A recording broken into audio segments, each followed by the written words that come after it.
Recently, I moved into a small apartment in the city, eager to start fresh after a long period of uncertainty. The apartment was simple, just a modest one-bedroom with old hardwood floors and large windows offering a view of the busy streets below. The neighborhood was alive with the sounds of traffic, distant chatter, and the occasional bark of a dog. For the first time in a long while, I felt a sense of hope. It was my chance to leave the past behind and begin anew. The first evening in the apartment was spent unpacking. Boxes were scattered everywhere, half open, their contents spilling out onto the floor as I tried to get everything into place. I was tired, the kind of exhaustion that comes after hours of hard work, but I felt a deep satisfaction. The apartment already felt like home, even though the walls were bare and the furniture was mismatched.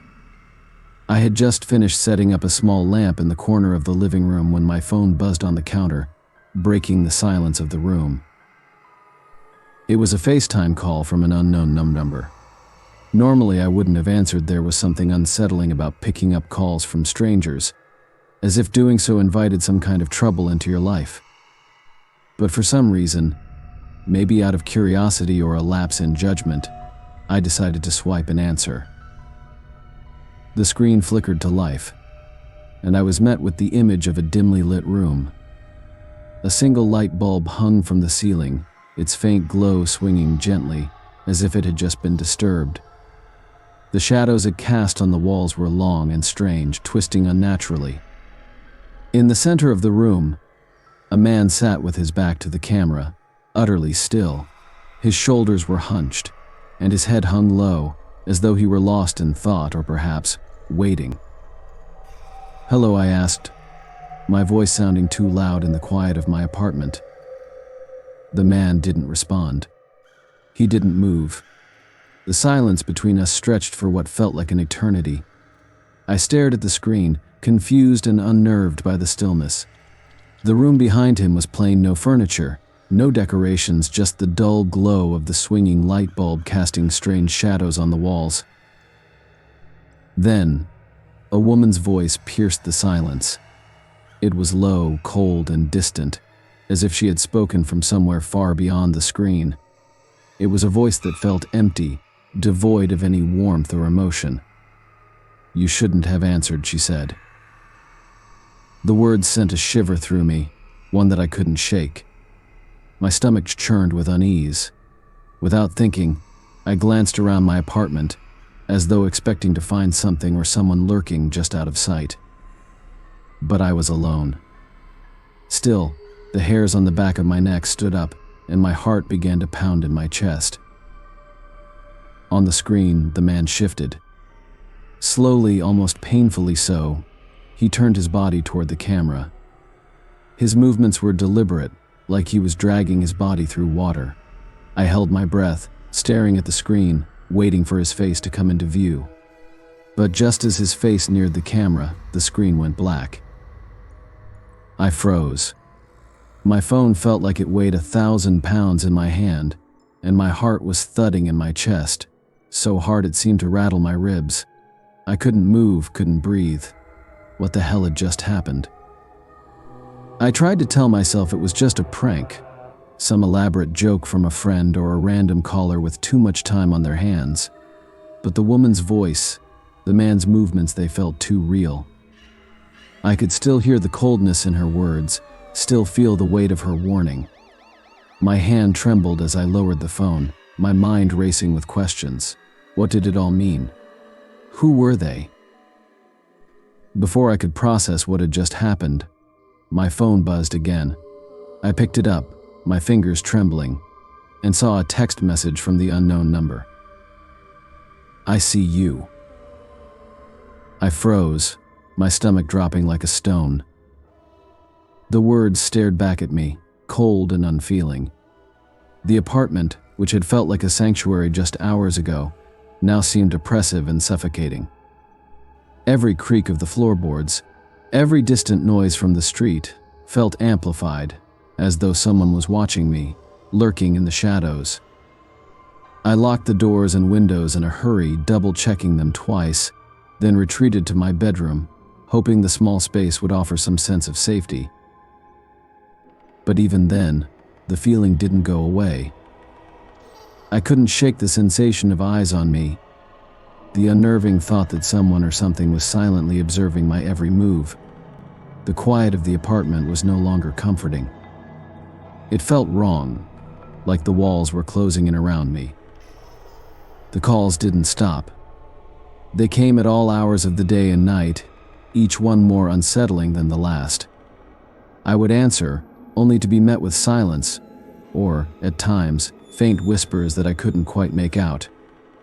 There was one call where I heard a scraping sound, like nails running down a chalkboard, before the line went dead. The fear I felt grew with every passing day. Then, one day I received a video. I opened the message to find a recording of myself, sitting on the couch, looking through my phone. It was as if the person on the other side had been watching me in real time, capturing that exact moment from some hidden vantage point. My blood ran cold as I realized that someone had been in my apartment without me knowing, someone who had seen everything, who was always just one step ahead. I called the police, but when they arrived, they found nothing. No evidence, no traces of anyone entering my apartment. The number used to call me was untraceable. They assured me it was probably a prank or some kind of scam, but I couldn't shake the feeling that it was far from over. The calls stopped after a while, but the fear still lingered. Even now, months later, I sometimes hear faint whispers coming from my phone, even when it's turned off. And no matter how hard I try to forget, the image of that dark room, the cold, empty voice, and the man's unsettling presence still haunts me. They're still out there, waiting, and I'm not sure if I'll ever feel safe again.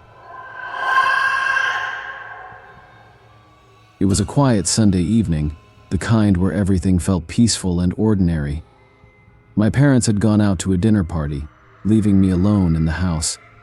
I had planned on spending the night relaxing, watching a few episodes on Netflix and chatting with some friends. Around 9:30 p.m., I made myself a bowl of popcorn, dimmed the lights, and curled up on the couch. The only sounds were the soft hum of the refrigerator and the occasional groan of the house as it settled. By 10:15 p.m., I was lost in my show when my phone buzzed on the coffee table. It was a FaceTime call from Jessica, my best friend.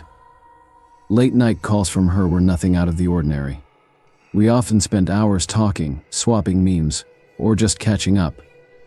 Grinning, I swiped to answer, expecting to see her smiling face. But instead, what I saw left me frozen in place. The screen displayed a dimly lit, unfamiliar room. The camera was shaky, as though someone was walking while holding the phone. "Jessica," I said, my voice laced with confusion. There was no response, only the faint sound of breathing coming from the other end. I glanced at the name on the screen again. It was definitely Jessica's number. "Jessica, if this is a joke, it's not funny," I said, trying to suppress the unease creeping over me. Suddenly, the camera swung around, revealing a dark figure in the shadows. My stomach churned. It was a man, his face partially hidden, but his piercing, unblinking eyes stared directly into the camera. His expression was a mix of menace and detachment, as though he knew I was watching but didn't care. Then, without warning, the screen went black. My hands shook as I tried to process what I had just seen. I called Jessica back, but the line went straight to voicemail. A wave of panic crashed over me. Something was wrong, terribly wrong. Was she in danger? Should I call the police? My fingers fumbled as I dialed 911. Through shaky breaths, I explained what I'd seen and gave them Jessica's address. The operator assured me that officers were on their way, but every second that passed felt like an eternity. 20 long minutes later, the police finally arrived at Jessica's apartment. I was pacing anxiously in my living room, gripping my phone tightly, waiting for any news. Finally, one of the officers called me back. They had found Jessica unconscious but alive. She had been tied to a chair, just as I had seen in the video, but the man was gone. He had disappeared without a trace, leaving behind nothing but the damage he had caused. Jessica woke up in the hospital, with no recollection of what had happened. The police questioned her, but she couldn't remember anything. Her phone, the one that had connected us, was never recovered. The image of her terrified, bound, and pleading for help still lingers in my mind.